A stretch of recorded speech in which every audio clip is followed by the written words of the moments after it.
Right. So it's hard to see who's back and who isn't, but since it's since it's 2 o'clock, we can just get started. Thanks everyone for joining this conference, and looking forward to jumping in. So the first part, we're just going to talk about various models that can be implemented for business support, both on the small business side within your district, or who are contacts of yours or who are relevant to the district in one way or another, whether they're located there or not.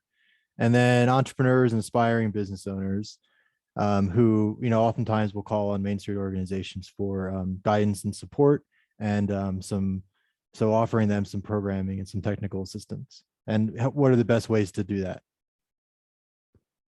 So I wanted to start with just an overview of, like, what's the best way to go about designing a project. And so the very first step is data. So what kinds of information do you have? What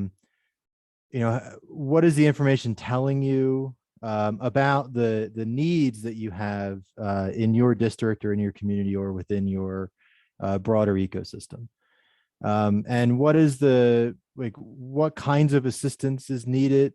Where are there gaps in other service providers or in partners providing services to the businesses in your sphere? What are the technical needs? What are the funding needs? What's missing? What are the gaps that you're seeing, based on the data that you're bringing in? And then developing a model to best meet those needs. And so not only are we thinking about, what are the best methods or best models to build to help meet these needs, but also when thinking about developing your model, what are your constraints? Is it capacity? Is it capability? Is it just time? Is it money? Everyone is going to have constraints that they're faced with whenever they're developing these models. And it's important to realize that because oftentimes we'll envision building something or creating something, but we don't have really the ability to do it, to pull it off. And so that's sort of a telltale sign that maybe that's not really going to work down the road.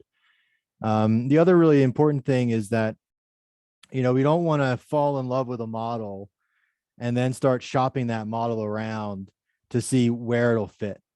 We want to really go the other way around, start with a need, and then, how can we build something that's really gonna meet that need? There's a lot of programs out there. We've all seen them that were really created because there was money available, maybe, or because, one person really wanted to see something built. And then it's there, and it's sort of just constantly in search for a mission to fulfill, or for a need to really to tackle. And so we don't want to purposely put ourselves in that position. We want to really be meeting a need before we do anything else. And then it's the execution stage. It's launching the project, right? Phased approaches are always pretty good. Stage gates. Stage gates are these, we complete a phase, or we're inside of a phase, and then we reflect upon how that phase is working to see whether or not we want to continue on to the next phase. Or is our model, or have we reached our constraints? Have we gotten to a point where we can't really move any further, or maybe we're fulfilling, we have a clientele, or we're meeting client needs or community needs, or we're filling gaps in the ecosystem at this phase. So there's not necessarily a need maybe to expand outward and build out the whole model, right? We're pretty good with where we are. Or we're not meeting benchmarks. We're not meeting the amount of clients that we're supposed to see. We're spending too much money. We don't really have the technical experience or capability or expertise to do this. So we need to go back and go out and find that before we can really go any further. So these are all things to think about. But it's a pretty basic four-step approach. And Robyne will expand on this a little bit a little bit later in her presentation. But it's really data needs model execution. All these things in place, and then we launch and we get going. So again, we're looking at two very broad buckets. One is existing business support, right? How can we exist the businesses that are already in our district, or who we already have contact with, who are contributors to the district in one way or another if they're not physically located there. And then how can we support entrepreneurs or aspiring small business owners? What are their needs, and how can we develop programming to help meet those needs? Because they're oftentimes they can be very different from each other, existing small businesses and then people who are aspiring to start up or entrepreneurs. So we'll start with the existing businesses. And again, I always want to preface by saying that this is not an exhaustive list, right? This is really just illustrative of the kinds of models that can be built. Again, the thing to really look at is, your data and your needs. And then, what are our needs, and, what model really makes the most sense, right? And most likely it's not going to be one or the other. It'll be maybe a combination of a bunch of different things you'll combine together to create something that's really a perfect fit for your community or your district. So some of them are, navigator programs work really well. Ecosystem navigation or resource network navigation, which is essentially just really, creating a front door where people can come in and ask you for support or resources or help with something. And then, as opposed to being, the person that's expected to provide those right away, you're just the person that helps connect them with resources that are out there. So with funding or with technical expertise, or with, maybe like professional services, it just really depends. But these are great because not only does it, really help you establish a great connection with the businesses that are in your district, but it also helps you as you're researching, people to connect them with or organizations to connect them with. It gives you a broader base of knowledge, so that you become really intimately involved with all the different players and organizations that are they're operating within your ecosystem. Economic gardening is another pretty popular one. And this can really be as sophisticated. You can scale it to be as sophisticated as needed for your district. But it's really providing, direct consultation, direct research analysis, direct information on like how to grow, where your best prospects for growing. I want to expand and open up an office someplace else. Where are the locations that, look a lot like the location where I'm in right now, so I can sort of start up operations right there. How do I get my operations scalable so that I can open up another office somewhere and it would be okay?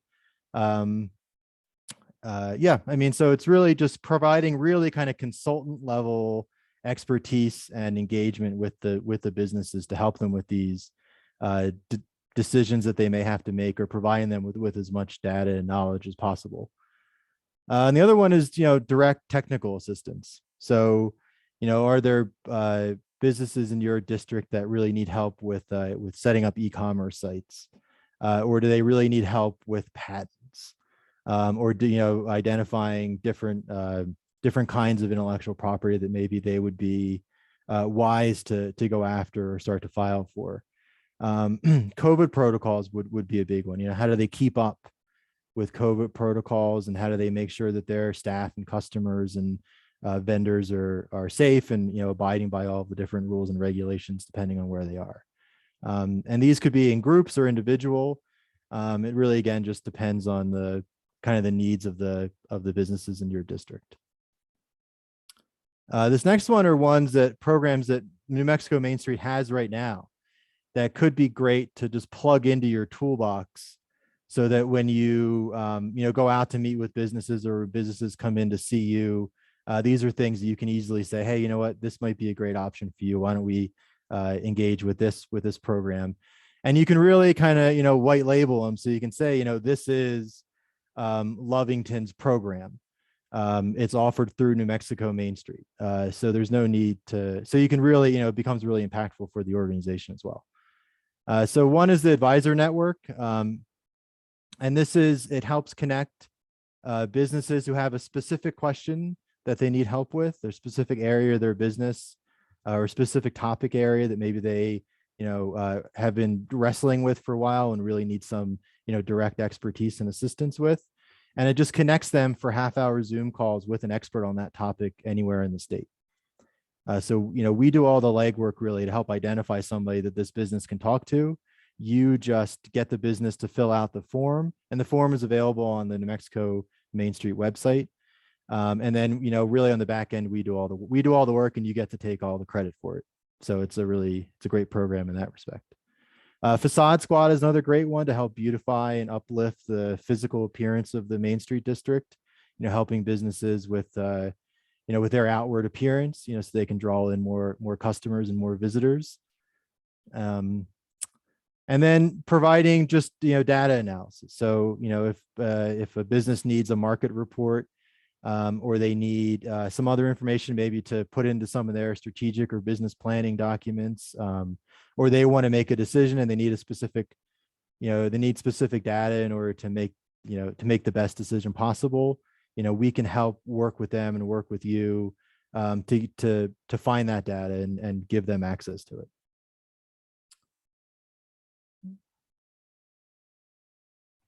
So the next we'll talk about some entrepreneur programs. This is kind of the maybe the more fun part. This seems to be what people are really most interested in, is how do we design and develop programs that are really going to be aimed at assisting startups, entrepreneurs, aspiring business owners, and getting them to set up that business in our Main Street district. So again, there's quite a few models here that we can look at. And again, this is not, exhaustive by any means. It's really just meant to show you really all the different kinds of models that are available out there, so that when you start to look at what the needs are and how you can best meet them or fill them, these are just some ideas. So the first one is pretty simple, just offering a boot camp for people that are interested in starting a business. Maybe they just had an idea in the shower that day, and they don't really know where to go. Maybe there are organizations there who assist, more sophisticated businesses with, obtaining funding or writing a business plan. But these are people that operate sort of below that. They're just starting up, right? They just had the idea, and they just need to help validate and see whether or not it's worth them pursuing this idea any further. And so a boot camp model works really well for those kinds of needs that maybe you're seeing. And it's really just an introduction, right? It's maybe a day, it's 2 days, it's into the techniques, mindset, how do you go out and validate whether or not there's going to be customers for this idea? Is it possible to create a prototype for your idea? All these various things to really give them kind of a real go, no go, like, hey, this is something that I really want to pursue, or maybe I'll just wait until the next, inspiration hits me in the shower. Pitch contests are also very popular. And this is just the ability, again, this is sort of really at that early stage. It gives people the opportunity to, practice pitching their idea or their startup idea. Sometimes there's an audience, sometimes there's judges. I worked a little while ago to do a peer-to-peer pitch contest. So there were no judges. It was just everybody who pitched helped judge everybody else's pitch. So that was like an interesting, I think, variation on the model. But it's really just giving people the opportunity to say their idea out loud in sort of a structured format, and then maybe get some prizes or some interest from people that are in the audience for the idea.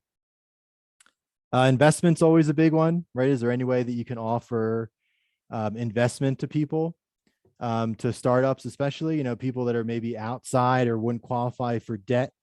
Is there a way to do grants or really small other types of investments, zero interest loans, or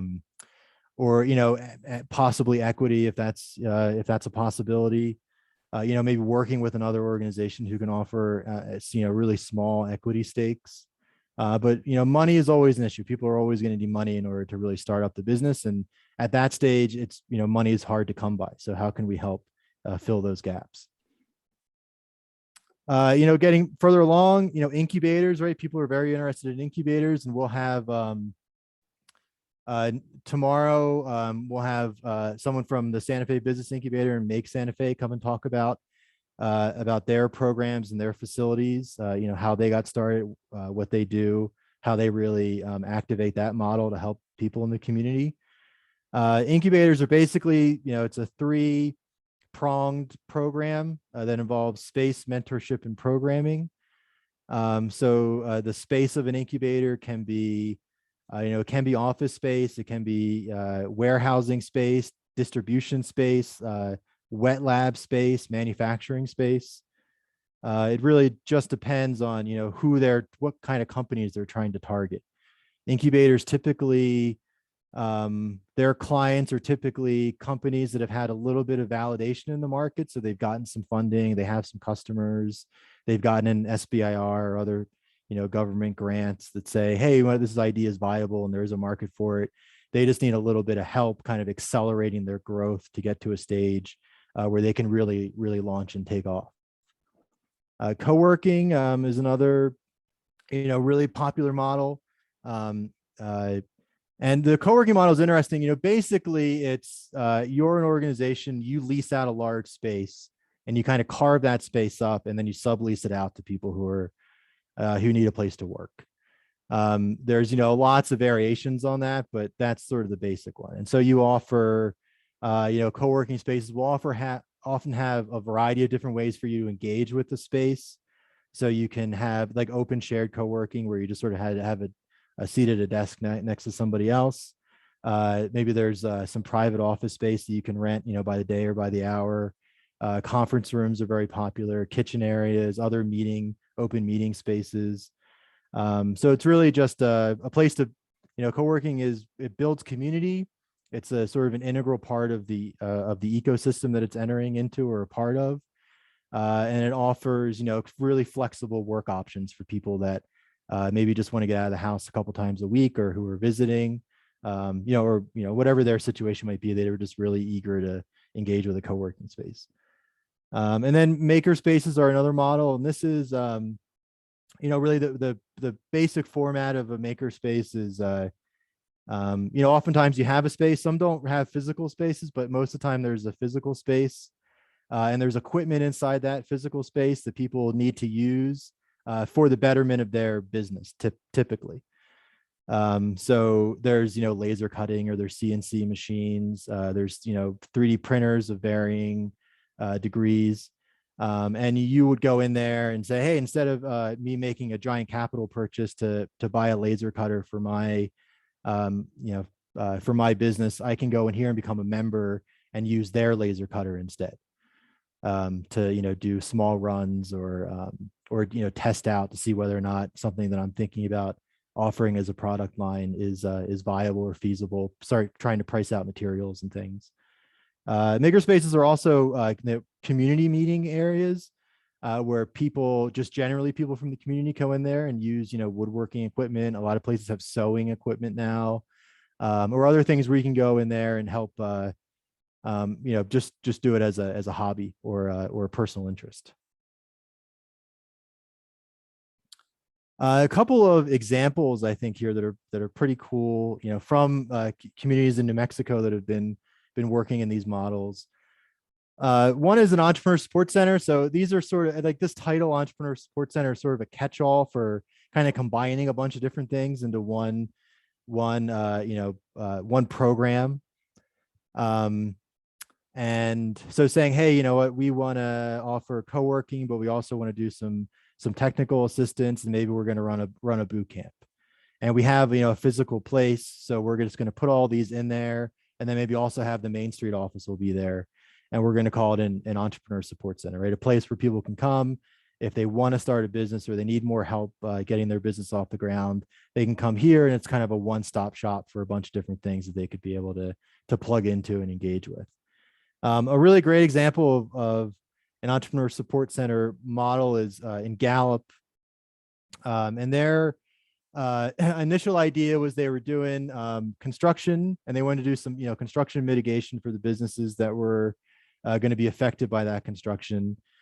And so they opened up what became an entrepreneur support center, which was, and it contained the offices for Gallup Main Street Arts and Cultural District. And they also offered boot camps out of there, entrepreneur boot camps. They also offered a lot of classes, technical assistance classes that you could do either online or you could go in there. There was a photography studio at one time. Michael, you'll have to correct me if I'm wrong on any of this stuff, and then one of the really cool things about this model was that in addition to those, it was also a way to promote vacant spaces that were in the Main Street district. So the idea being, you take a building, you have all this activity going on inside the building. People become more interested in the building because of that, and then people are more more likely to want to lease it for their own operations. And then you could pick up the entrepreneur support center model and just sort of move it into a different building, another vacant property in the district, and then just start things all over again. That's what we mean by nomadic, right? We tried to come up with a term that made sense, and nomadic was kind of what I landed on anyway. I don't know if it really achieved anything. And then another one that's had really great success in New Mexico Main Streets is what we're terming experiential accelerators. And so your traditional accelerator model is people who have an idea, and again, maybe they've gained some traction in the market. They've went out and talked to a bunch of people and kind of refined the idea a little bit.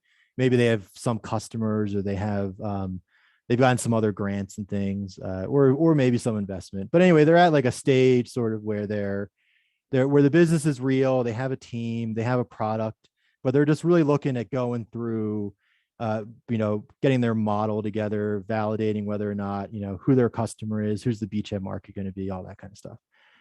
They go through this, curriculum. They're usually cohort based. There's, a bunch of them going through it at the same time. And then there's the opportunity for funding at the end, right? So, accelerators typically have that. There's a curriculum, a skills building curriculum that usually involves, business modeling in one way or another and customer discovery. It's cohort based. There's a couple, there's more than one business going through it at the same time, and there's funding that's associated with it. So, whether they all get funded or there's sort of a pitch at the end of it where a couple of them get funded, there's some funding mechanism at the end. So this takes out that the investment, right? Typically they're like equity investments or venture debt, but it's not bank or loan financing at the end. And this takes that funding component out of the equation and replaces it with the ability for the business to generate revenue on their own for a short period of time. And two of the both Lovington and Los Alamos, both Lauren and Mara, will both speak on different panels during this conference about their accelerator programs.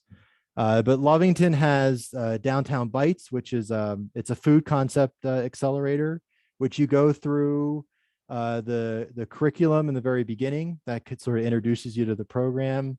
You go through customer discovery, going out and talking to people about your concept, refining your model.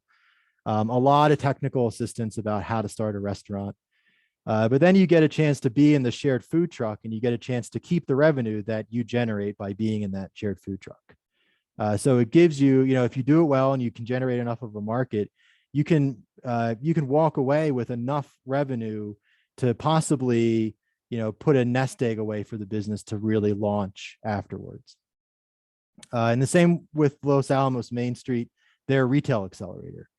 So it's basically the same format where a bunch of people who are interested in starting up a retail business come together for a cohort-based skills building accelerator program where they go out and they talk to people, they validate their idea, talk to as many potential customers as they can, refine the model as much as they can.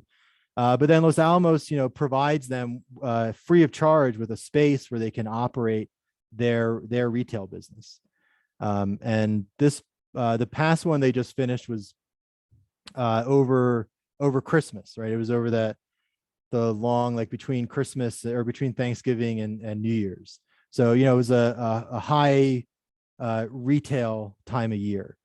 And they got really busy. People went in there and really supported it. And it gave those businesses the ability to generate some revenue, and then they could use that revenue, as a piece of the financing for when they go to launch their own retail business afterwards. And so, yeah, these have been really successful. And it's definitely a model to look at if you're thinking about, if you see a need in your community for people who are sort of stalled, and they don't really know where to go. In Lovington's case, it was people who were really interested in restaurants. And Lovington's, ETS, one of their real strategic priorities was developing and after hours, after work entertainment district in downtown. And Los Alamos, again, was very interested in, increasing the amount of retail opportunities that were in their Main Street district. And so that is it for me. I think there's 4 minutes left.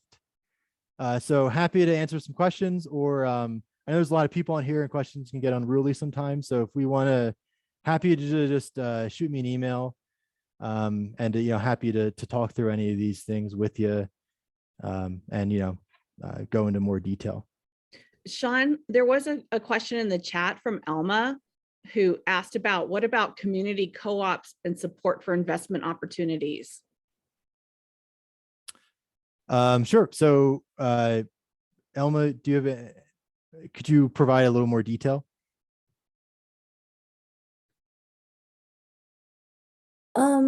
Yeah, thank you, Sean. I think my question, I put it in the chat right before you got to like the incubator and co-working spaces. So I think you answered it. Thank you so much. Oh yeah, of course. Anyone else have a question they want to put in the chat real quick? We can have Sean answer.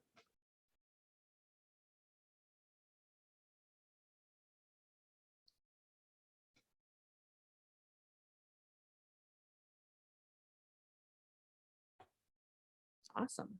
Okay. I will, I'll put my email address in the chat. And then if anybody has any questions that come up later on, please, feel free to shoot me an email. Perfect. Thank you. Thanks, everyone.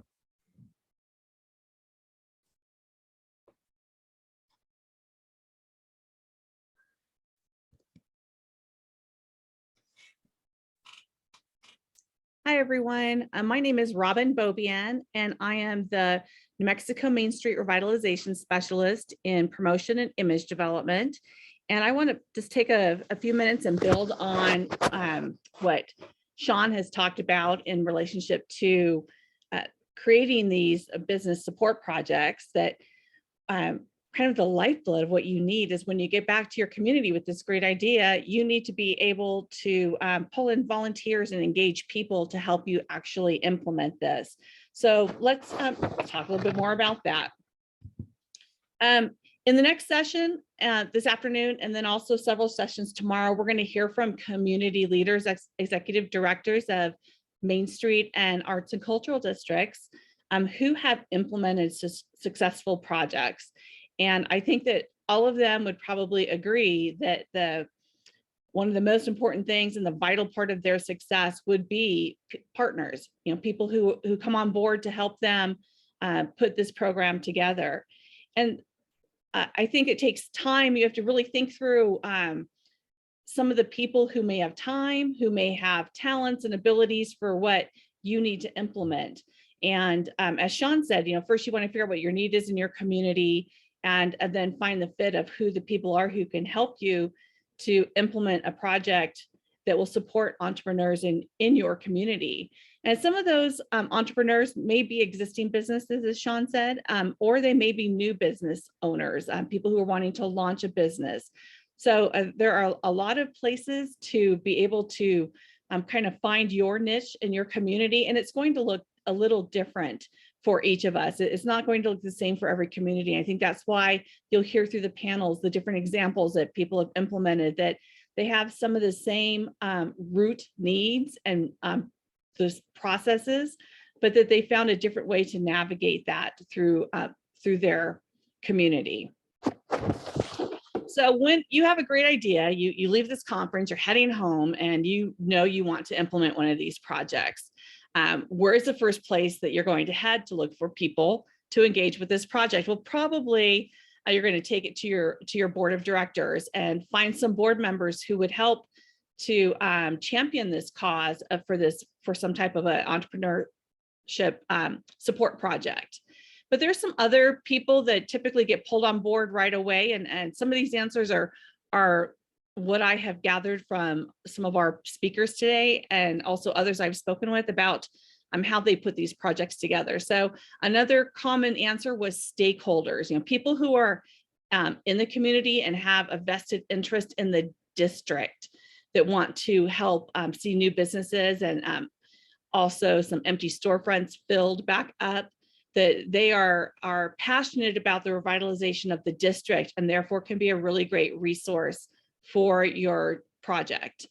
Also, municipal partners, you'll definitely want to have the support of your city, your county, and other municipal partners as you look at pulling one of these projects together. And then, as always, there are revitalization specialists with Main Street. For those of you who are Main Street and arts and cultural districts, there are 9 specialists who have different areas of expertise that can help you with everything from the designing a logo for businesses going through this project, or putting together a marketing plan, to developing a property, or doing a facade improvement. And then there's just all the whole market of what you might need available on the Main Street team. So that's always a great resource you can draw from. There's also the New Mexico Economic Development Department's regional reps that are all about economic development and can be a great tool and a great resource for your community to be able to put one of these projects together. And then typically one of the first places when you talk about businesses you go to find help is a small business development center. And they have professionals on their team that can help with a lot of the nuts and bolts for helping these small businesses move through this project and hopefully potentially launch their business in your community.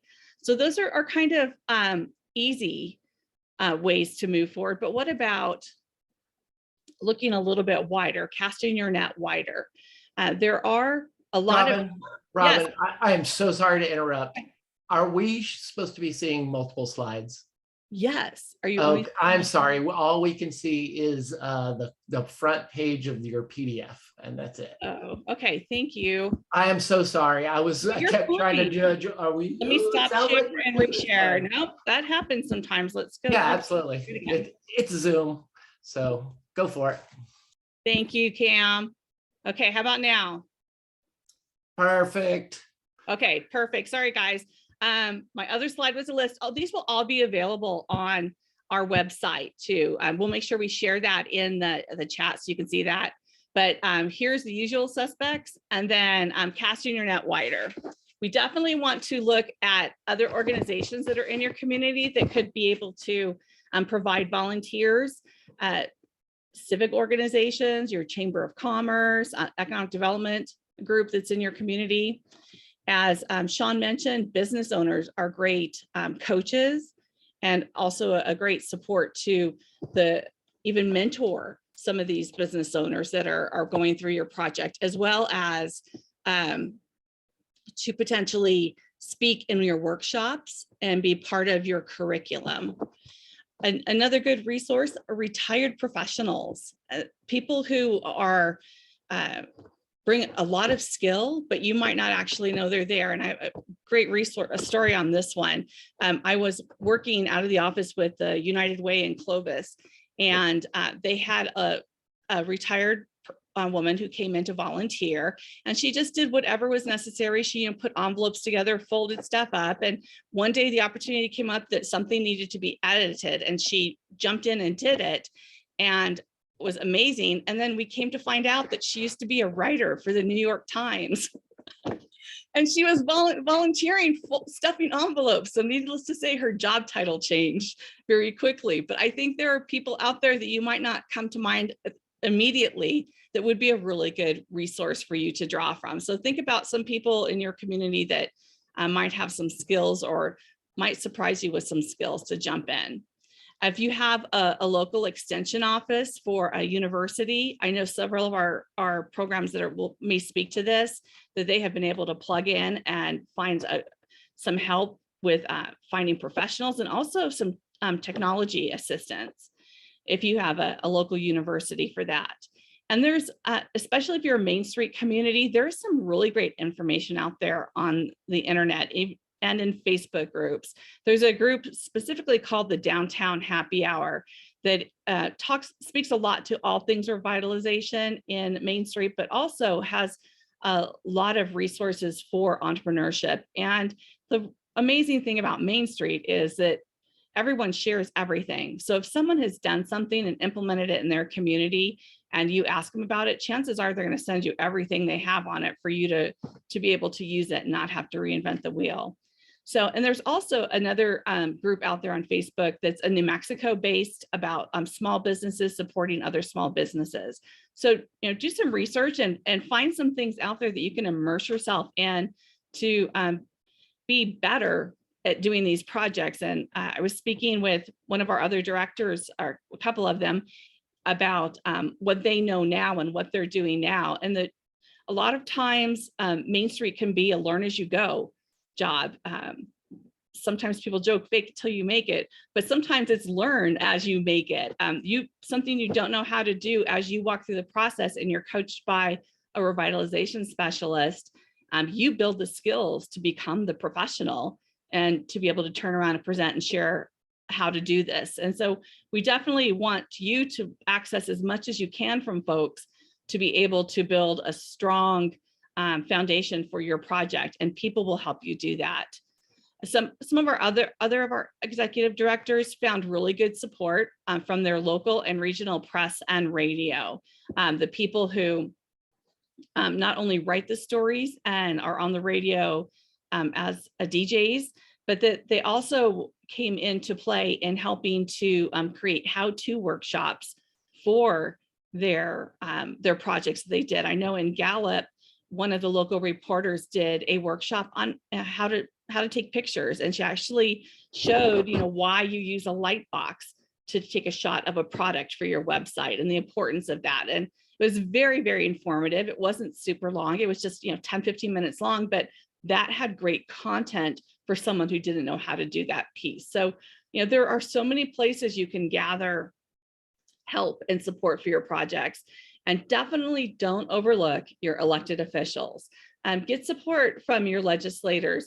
Get them to give you a quote for a press release about your project, that would help you to really show that you have support from a broad base and also the higher ups in our state. So that's a really smart thing to do. Several of our folks have done that, but you definitely want to look at casting your net as wide as possible. And yours will look different from other people's, and that's okay. So figure out what that looks like for you. So some other state resources, I would call this more a toolkit. We just want to make sure that you're aware of, and some of these are big and take some time, but you'll hear them mentioned in some of our presentations about how people have found funding and also some opportunities that might be available in the community. Like if a community has an MRA, a metropolitan redevelopment area, they have a toolbox and some access to do some things with property that someone else wouldn't be able to do. And those are things you can find out about from some of the partners here. There's also incentives for creating good paying jobs, and as well as funding projects. And we have specialists in EDD, as well as some of our revitalization specialists through New Mexico Main Street that can assist communities with understanding and utilizing these. You will hear a lot of several people talk about getting funding and help through USDA. That is a really good source that they have some. I think actually their grant cycle might be open right now for RBEG grants. And those are business funding grants. So it's definitely something you should look at. So one of the other really important things is that you consider in building your team as diversity. And we hear a lot about this and talk about this these days, but there's a lot of different types of diversity to include.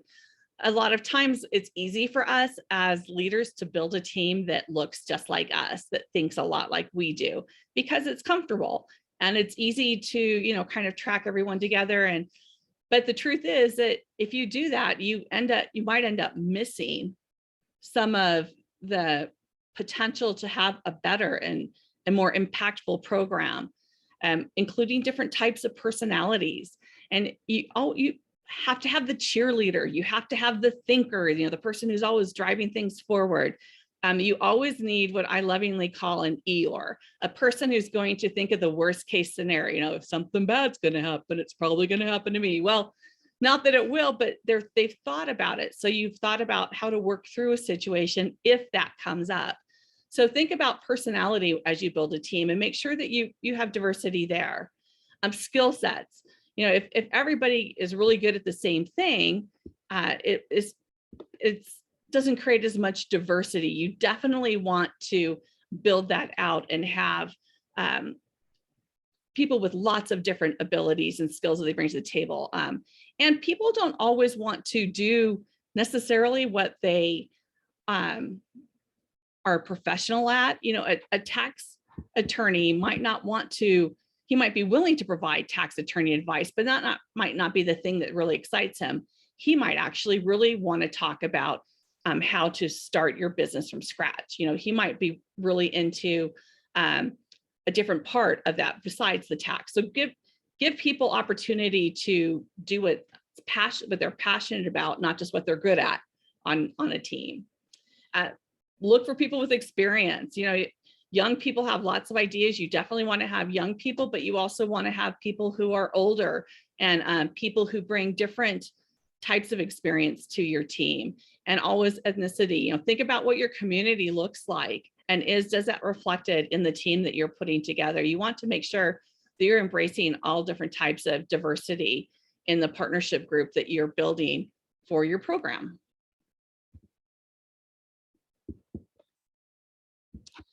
So once you've kind of thought through who all these people are and how you're going to access them, you also definitely want to give some thought to how you're going to present this to these folks.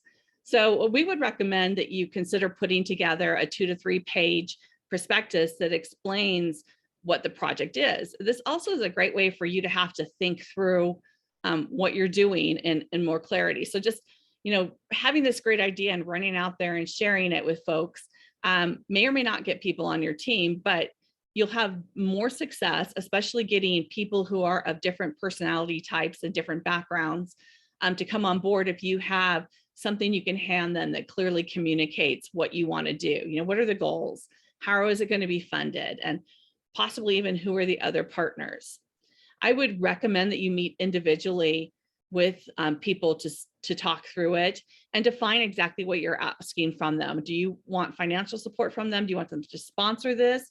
Are you looking for a partner who might provide something in kind or to help with your workshops or your online trainings or different things that you might be doing? So making the ask is really, really important. And having something you can leave in their hands really will help them to think through it and give it some more thought. And if it's well thought out, I believe that they're more likely to come on board when they have more time to really look at what you've put together.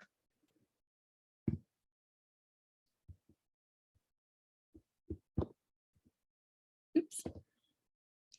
So engagement it feels like it's easy, but sometimes it needs more thought than we're willing to give to it. We think, oh, I can just go out there and I can ask them and they'll jump on board and they'll do it. But I would recommend that as you think through what your project is going to be, that you even create from your missions and goals an elevator speech. Can you describe your project and how you want to engage these people or this person in a couple of sentences? How can you do it quickly and concisely so that you open the door to be able to hand them the prospectus and spend more time speaking to them. So once you've got that together and you can engage people that way, you also want to think about how you move that forward through your implementation. You want to, I believe you should mix up your presenters who are coming in and speaking about what they've done, because people like to hear from local people who have had success.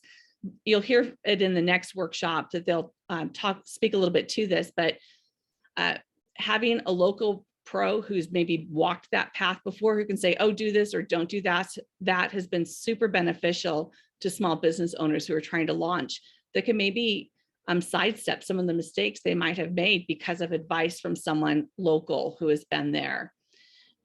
Engaging legislators again, if you have some of the things that Sean talked about that require judging or some type of juried contest, it would be great to pull in a legislator to sit on that and to give their advice. And also it lends credibility again to your project to have that legislator participating. Also consider putting your communications out, multilingual communications. You know, what other languages are being used in your community that would be important to address, and just to be open and to share what you're doing to more people. There might be someone who would like to participate that English isn't their first language, and having your products out in multilingual communications would really help to reach those people groups.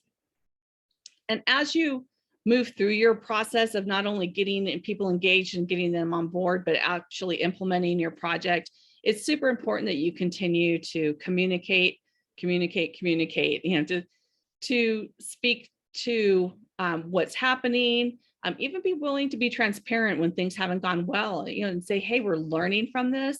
We're going to, you know, change things up and do it a little bit different next time. But communication is always so important and will help to set the stage for success for your business development project.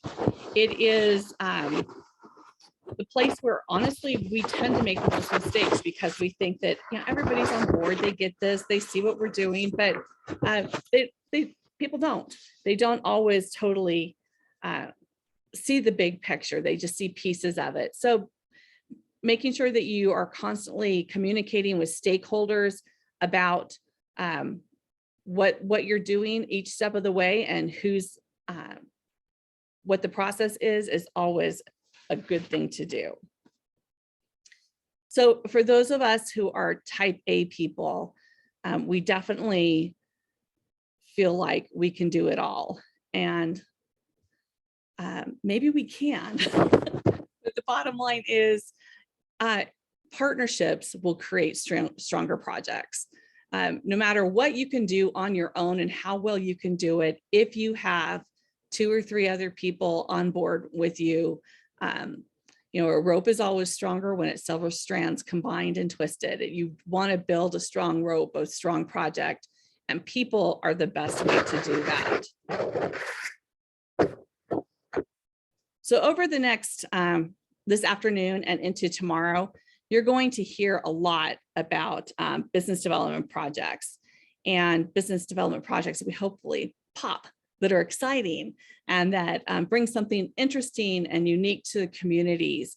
And we hope that you will see the threads that link these projects together, the similarities in their needs and how they've addressed them in different ways, and also the importance of how they've engaged people to make these things happen, not just the people who help put the project together, but the people who participate and go through them. Because entrepreneurship is the lifeblood of our districts. They're what in Main Street we really focus on to be able to have a vitality and life in that district, just to have businesses. So if any questions come up along the way, Sean and I are always available to answer them. And our contact information is on the back of the agenda, as well as the other staff and revitalization specialists with New Mexico Main Street. And I would be happy to answer any questions you have. Thanks, Robin. We got we please feel free to drop your questions in the chat. Michael in Gallup said that he's had a lot of success working with West. Can't Well, hear you, Sean. can you hear me now? You're kind of quiet. Yeah, it's really quiet. You know why? Because this stupid microphone thing is not pulled down. There you go. Anyway, Michael was saying that he's had a lot of success with West. Fantastic. And partnering with West on different projects in Gallup and Farmington. Yeah, they were a big help when we were putting together the sort of survival packet for downtown Farmington during the construction phase, and then they've helped me come up with some really great workshops for the Business Resource Center in downtown Gallup. So I highly recommend working with your local West office. Awesome. And it looks like a couple people commented that they've also accessed the Downtown Happy Hour. Again, it's a group on Facebook. If you go into Facebook and search groups for Downtown Happy Hour, you'll find it. And it grew out of the side of the National Main Street Organization. Yeah, I've gotten some really great ideas from that too. So Good. Okay, and it looks like Lauren's also engaged with New Mexico Partnership and that they will advertise your vacancies. That's awesome. There are great partners out there. Oh, Sean, can you explain West? Yeah, Lisa, I don't know if there's a West and there's Roswell has a West. I don't know if there's any other ones north of there, but they are a business support program. They originally started to help women entrepreneurs, but they help everyone. And they operate similar to like how an SBDC works. So you can go in there for one-on-one counseling and consultations about help with starting up your business, like regulatory, getting a business plan started, all those different things, and the financials. So they're a great resource. They have a large, they call it the West Enterprise Center, a large incubator in Albuquerque. We've actually done trainings out of there in the past. They've allowed us to use that space. The cost, so West for consultation services, it's free. And then they have oftentimes they'll have a small fee for workshops and things that they put on. The incubator, they have there's a lease rate for space. And then the West also has a microloan fund that's worth checking into if you're a business. Businesses are looking for different funding options. Excellent. And Ria just said that West in Las Cruces offers real estate financing for small scale development, which can be an important part of a business development project, having a place you can put someone into. yeah, I just wanted to say one more thing about West. When I owned my newspaper in downtown Farmington, I actually was a client of West. And they had it was very low cost, like sometimes a meeting might cost $10, or $5, or a lot of times it was free stuff. You could call them up and go, hey, I'm having a problem with this, or I need some help with this. And they were always really helpful. So not only just for like our organizations, but your individual businesses, they can be very, very helpful. Great. Well, it looks like Kevin from Roswell in the chat has shared a link to their website. So great. Well, thank you all. And if there aren't any other questions, I guess we can wrap this session up. Our next one starts on the hour at 3 o'clock with our first panel. Thank you all. See you at 3 o'clock.